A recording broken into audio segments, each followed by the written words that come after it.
offensively, and then just how your team responded from that. Yeah, obviously unfortunate for him, without a doubt. Kids work so hard, and just especially when he's just in a flow, to have that happen so early. You feel for him. So knock on wood, it's nothing significant. We'll get it looked at tonight. He tried to give it a go in the second half and just couldn't. But he wanted to, so again, we all feel for him. And I thought the first half, understandably, when our guys see something like that, it takes a while. You got to recover from it. And so I thought, the first half, you're just trying to kind of find small victories to go into halftime, right? And then we got to regroup. And I thought the response was unbelievable. Challenged a couple guys, and they responded the right way. And I think, again, everything that this team has been through, we finally can prove and show to them that they've learned from San Francisco, Missouri, and Ohio State. If we don't learn from those games, we have no chance of winning this game. And because they did, that's how you see us respond and play the 20 minutes that we did. And they outscored them 52-26. Just a phenomenal second half by our guys. What was your message in the second half? Or in the locker room, I should say. Yeah, I think the biggest thing was just, we got to keep our composure. We obviously know, probably Dawson's not coming back, so guys are just going to have to step up. I thought our rebounding was lacking. I thought our physicality was lacking, so I challenged them on those two things, and I thought one guy in particular, Josh, really responded. I pulled him early because I know he has that in him, and sometimes with Josh, you gotta force a little bit, but I thought his response was unbelievable. He was possessed. I think the last 12 minutes, some of those rebounds he's got was phenomenal. And then I thought Elijah kind of steadied the ship. And I was on him this week about, he's got to impose his winning mentality on this team. And I think he's really starting to do that. And he's starting to take ownership of the locker room, of the team, of the huddles, and guys are responding to it. And I think guys are responding to the confidence that he has. And that's huge. He's been there, he's experienced it, he's won. He has to impose his will on this team from that winning mindset. Ben, can you talk about the energy from the barn tonight and how your team got off of that? Yeah, no, it was phenomenal. I just told radio, I don't know how to tell fans how much it means. I don't ever want to sound like whiny or complaining. So I'm trying to find a way to get the message out that it really does matter. Like, I was at Nebraska the first year that we went into the Big Ten, and we weren't very good. And they showed up every night, and every game that we had a chance to win, we won because of the fans. We don't win this game without their energy. We do not. They were phenomenal, and whatever I got to do to get the message out, this team is good enough when we can make this a home court advantage, a true home court advantage. The students were phenomenal. The crowd will help us win games, and they had an enormous impact on this game. The energy they brought, that they gave our guys, Braden's fighting through a foot, and I know he did that because there was juice in the building, and you don't feel it, right? Pharrell's played 35 minutes, dog tired. He didn't feel it because of the energy in the building, and Josh doesn't do what he did without the energy that you don't get tired, you know what I mean? And to get the message out to the fans and the students that, and this is a partnership. It's their team too, and we have a chance to move the needle. And but we need them with us. And if we can get just an ounce of this and keep building with that energy in that crowd and make this again a true home court advantage, nobody's going to want to play here. And there couldn't be more proof than this game right here. Ben, what did you feel about Braden's effort on Tamanaga? You look at his numbers. I think Michelle told me the only points he scored were on free throws.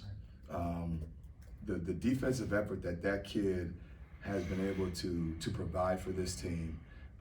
And only be a sophomore, and to make the jump from last year to this year is through the roof. The determination, the toughness, the will, the fight.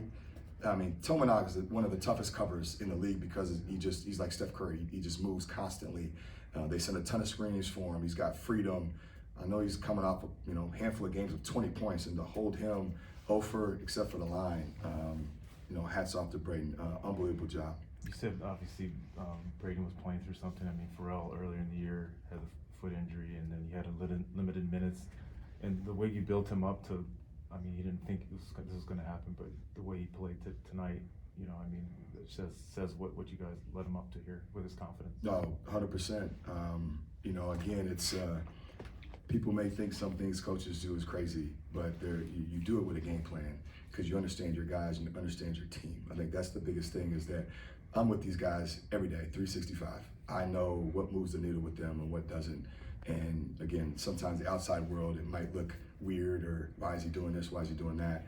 But you have to know the pulse of each player and what you have to do to get the best out of them and to build their confidence, to put them in the position to be successful.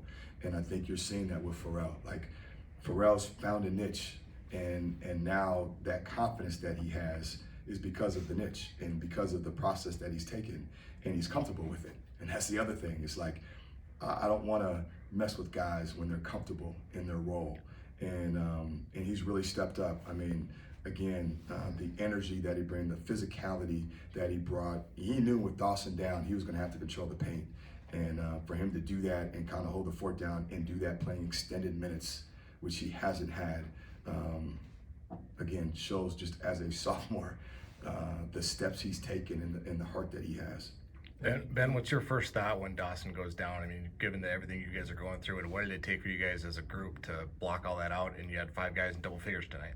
Yeah, I think the first thing you think of, obviously, is you don't want the team to feel that. You still want to give them confidence that, okay, I know Dawson might not be coming back, but like, it is what it is at this point. Somebody's got to step up, a couple guys got to step up. But you don't want them to feel that, and all of a sudden now they're zapped, and then they'll feel like there's no hope. And so again, that's why the first half, you can't lose your mind when you want to and you're down 17, because they'll feel that. And so you're trying to just find little wins in that first half. You're trying to keep it manageable. And then at halftime, you sit down, you talk to them. Hey, fellas, let's have a real conversation. Here's what it is. Here's what we got to do to win. They can take a deep breath. And then 20 minutes, you hope they can come out and play like they did. How do you get it to a point where you're not forcing guys to kind of act with so much intensity in the second half? And how do you get it so it's like consistent throughout the whole entire game? Yeah, that's what we're working towards. We are a very much work in progress team. We are a very much work in progress team, and that's one of the steps we got to continue to work on and build. This game was so big for so many reasons. It was the biggest game in my two and a half years here.